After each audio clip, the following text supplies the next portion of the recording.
Greetings, and in today's video, I just wanted to talk about some great resources when you are starting to teach your children how to read. So my son is 3.5, and we have started the process of learning how to read. We've had books all around the house. We love reading. He enjoys reading, but now he's showing interest in actually saying the words. Now, I have taught in the public school system for years, and when I first started teaching, I taught at an elementary school where we used the Fontes and Pinnell leveling system, and it was wonderful. So you can have a way to really figure out where students are, and the lowest level would be A, and then you move all the way through Z. Okay, and conceivably, by the time they're done with 5th grade, they're towards the end of the alphabet. So if someone's in Z reading level, they're probably middle school ready. Okay, so when I first started looking for books to use with my son, I looked through what I had, and I had a lot of these I Can Read books, and I just felt like so many of the books we had were not really great for teaching him unless I scaffolded it. So I took a book like this one, and this is Ready to Read. So it's preschool through kindergarten. They have some leveling on the back. And as I opened up the book, it's okay, we're not gonna read the whole thing, but I took this, just the first couple of pages, and I pulled out a few words, and I made flashcards that we can use for this book.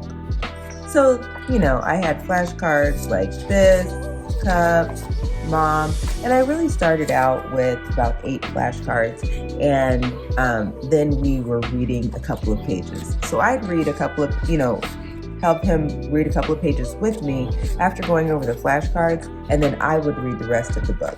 And then as days went by, I would add more flashcards to the mix, and again, have him continue to read with these. So this was working for us, and then I went to the library, and to my delight and surprise, I found books like these.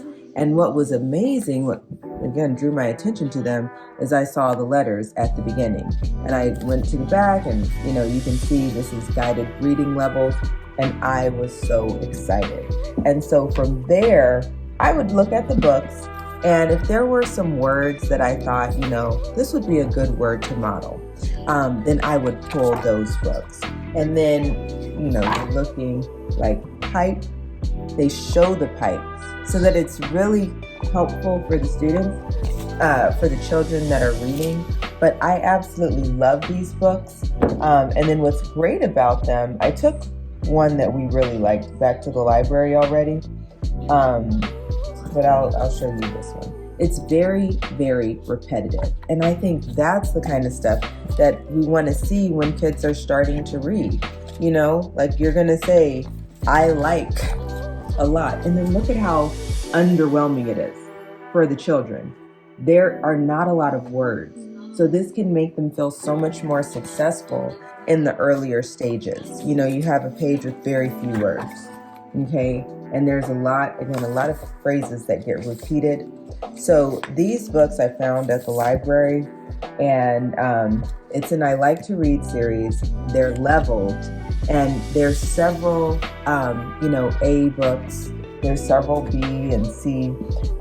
At the library, I found all the way up to level G. And for our beginning sounds, that's all I need. So I talked about the Holiday House leveled readers, the I Like to Read series, and what I was so delighted to see, because I went online to see if there were more, they actually have flashcards for every book. So the kinds of flashcards that I've been making with index cards, they already have pre-created, and the books are leveled. You can see what they have in store, so it's really exciting.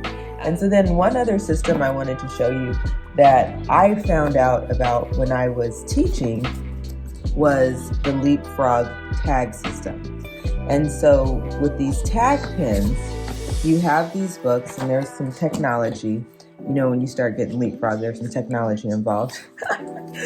But as you read, so you turn the thing on, and you're also going to have to already connect everything to the pen, so you download the stories and whatnot. Have your parent connect your tag to your So computer you to see, download this new stories and book games. is not tagged. All right. Look, it's a bike race. Okay, so this is the bike race. I have it tagged, and as the kids read this, there's definitely a lot of words. And you see how it's highlighting some of the patterns. The EA, it's really getting them to pay attention to some of their sight words, their spelling patterns. But anyway, they can have the whole page read, like clicking Lily and Leaf were on a the hike. book at They the saw corner. a sign. Look, the bike race. Said Leap. I think I'll ride in it. I'll ride in it. And you can also just press the individual words, And Leap. you know. So if a child is reading and then struggles on a word, they can just press the pen to help them out with a word. So this book is dealing with the long vowel I. I have short vowel books. This book deals with the short I sound. And I do like that it deals with that. And then towards the back, we see the words that you're learning, the sight words that are in here, and then the challenging words. So they already break this down. And again, I would go from here and create flashcards with these challenging words and potentially with these sight words if we didn't already have those known. But I imagine my son is doing Duo ABC in the background. But I imagine by the time I really want to work with a book like this, that we know those sight words. So there are just some different systems out there.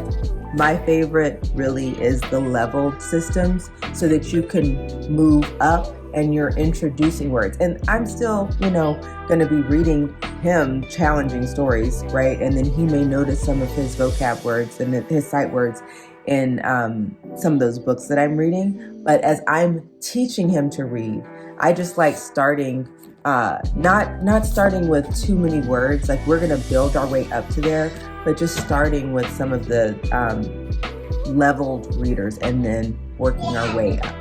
So my son likes reading. He likes the books. And and then the Duo ABC really has been helping considerably. So actually, my son just has moved on to the next stage. I think this is level E. Well, it's already, you already went through the door. So now you have to go through these levels to get to the top, and then you'll go to the next section. But yeah. What do you hear? Asked Jill. Do you hear? Asked Jill. Oh, Mozzie, look, that's the word we worked on today. What? What do you hear, Jill? Ding dong, ding dong. I hear a bell. Love Jill.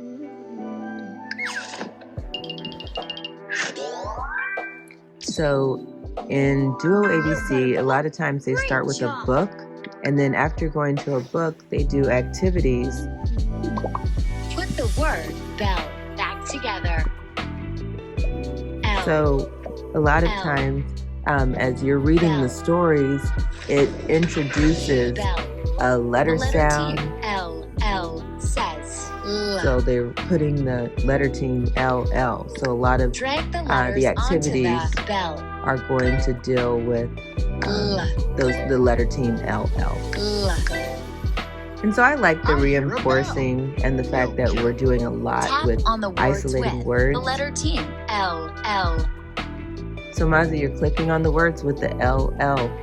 Which words have LL in them?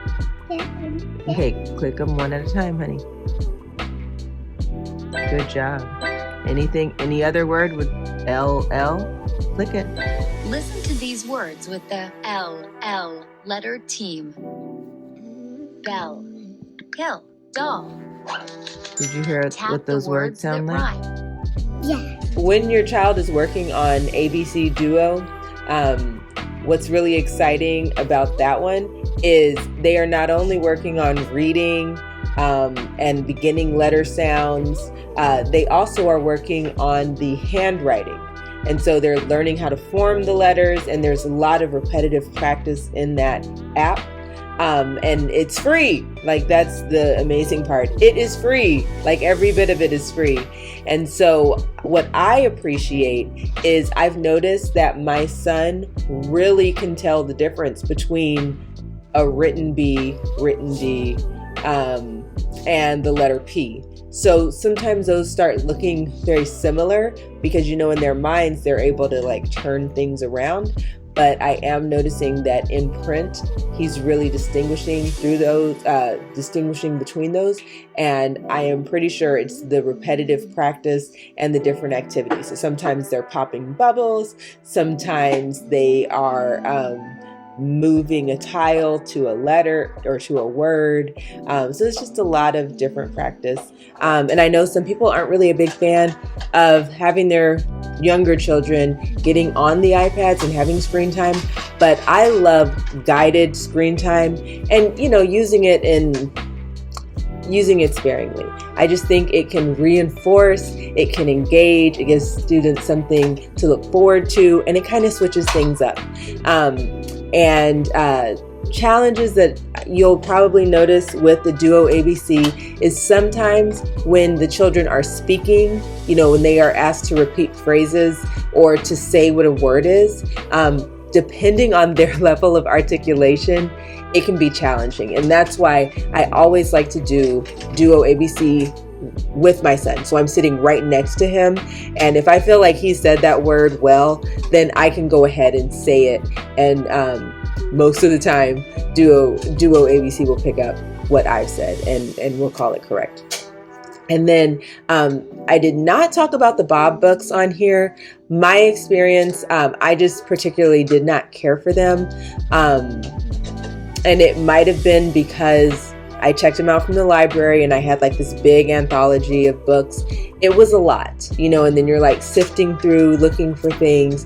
I didn't really like the way they were building upon the words. And for me, and probably because this is how I was introduced to teaching reading, I really, really like the leveled readers and going with that approach, because I just feel like you are being intentional to limit the kinds of words in the book so that it's not like a lot of random things placed in there. Well, thank you so much for checking this video out, and I hope that it was helpful, and best wishes on this journey getting our children to read. All right, take care. Bye.